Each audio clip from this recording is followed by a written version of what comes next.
So you just learned your new tech skill. Congratulations. Whether it's data analysis, data science, cybersecurity, cloud computing, whatever you just learned, congratulations, right? But many learners hit this stage and feel stuck. The real challenge and the opportunity lies in applying it effectively to grow your career. That's one thing that is very, very important for you to know. And I will quickly run you through a guide where we'll break down the essential step that you need to do after you are done learning a particular tech skill. And I'm going to be sharing 6 key points with you. So without any further ado, let me jump right into my screen to share what I have with you. I'm also going to drop the link to this post in the description box, so do well to check it out. All right. If you also want to check out the training schedule that we did for data analysis, for data science, or web development, I'm also going to drop that in the description box below. So do well to check that out. All right. So with that being said, let's go on to the first one. So the first one is going to be build a portfolio, because you realize that the tech skill you have, everything you've learned, there is no way recruiters or people are going to know what you have done except you have a portfolio to showcase that. So it's very, very important to create a portfolio, and you need to show, don't just tell. You need to show what you've built. You need to show the project you've worked on and stuff like that. It's very, very important, because people will get to see this is what this guy know, and it's going to give them an idea of who you are. All right. So you can see create real projects, um, contribute to open source. Open source is a very, very great way to actually build your portfolio. Also, personally, I contributed to open source when I started my tech career journey after learning a particular tech career skill. And I'm also going to try to put the image of my first open source contribution in this video, so that you're going to see what I'm talking about. So it's very, very important to actually contribute to open source if you have the time or if you have the energy. I would advise you to also do that. It's a very, very great way of building your portfolio also. All right. So you can explain the problem you've solved, case study. You can also build personal websites. For data analysis, you can use apps like Streamlit, you can use Gradio, or you can even use GitHub pages to just build something simple to just showcase everything that you've done when you were in your learning process. So that's also very important. The next one is also to get satisfied, right?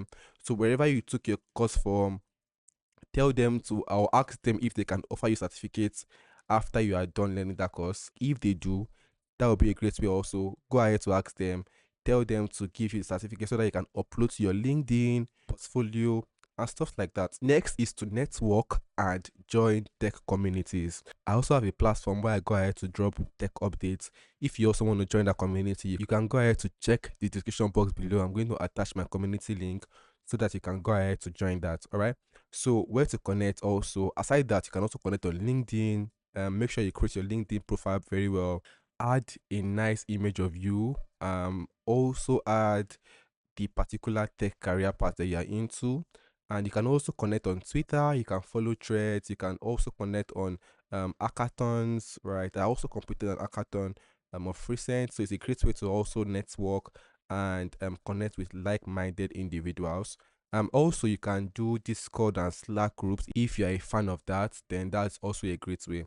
All right. So the fourth one is to apply for jobs or freelance gig. I actually see a lot of beginners skip out on this opportunity, which is very, very important. I feel if you can tell people what you do, if you can put it out there that, hey, I'm a graphics designer, or I'm a data analyst, or I'm a web developer, I can build a minimal page for you, I can analyze your shop data for you. By that, you are going to start getting small, small jobs, right? Even though you might not be paid well or none at all at your start, trust me, once you can work with 2 to 3, and after that you start pitching to other clients that, oh, I've done this before, I can help you to do this, so, so, so, and so, then that's how you're going to start getting opportunity, right? So what I would advise you to do is to apply for jobs, ask people if they have anything they want to analyze, or if they want to build a website. Tell them you can volunteer if they are not willing to pay too much, and just tell them that they can just pay for the domain, or they can just pay for your data or subscription. That would also work fine. So do well to also apply for jobs or freelance gigs. So you can see, once you tailor your resume is very, very important also, because you need to tell them the skill sets you have. You need to tell them where you've worked for before, which you might not really have, but you can also add some volunteered roles that you worked on. That would be also nice.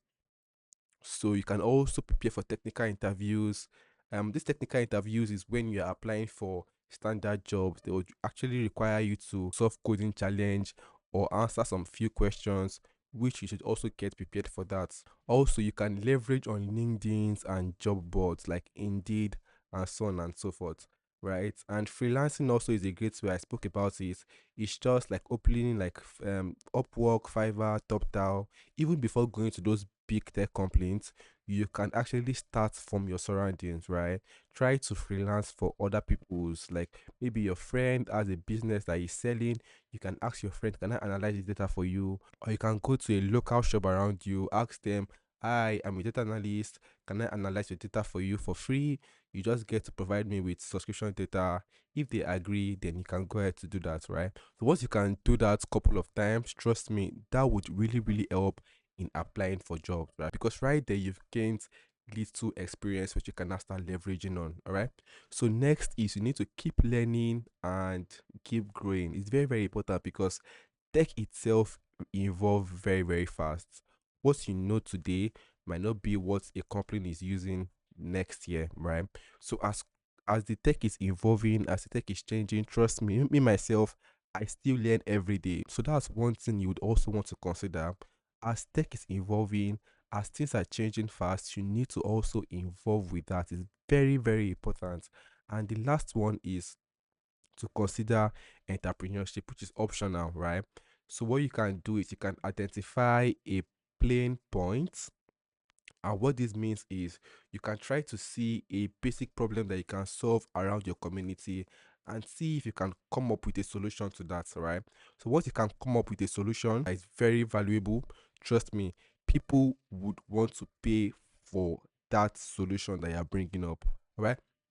So, with that being said, you can see some example here. Success story Canva. Canva started as a simple design tool, right? We also have Zapier here. So Zapier automation for non-coders.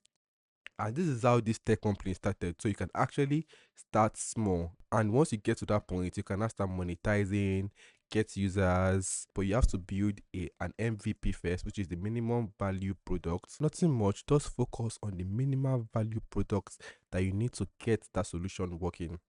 So once you can do that, you can now start putting it out to users, and over time you're going to start improving on that product also. So final thoughts, your tech career actually starts now, and learning a skill is just step one. That's one thing I want you guys to know, because people think after learning certificates on Google or all of that, you're going to land the job immediately. That is not how things work in the tech industry. You need to build yourself after learning a skill, right?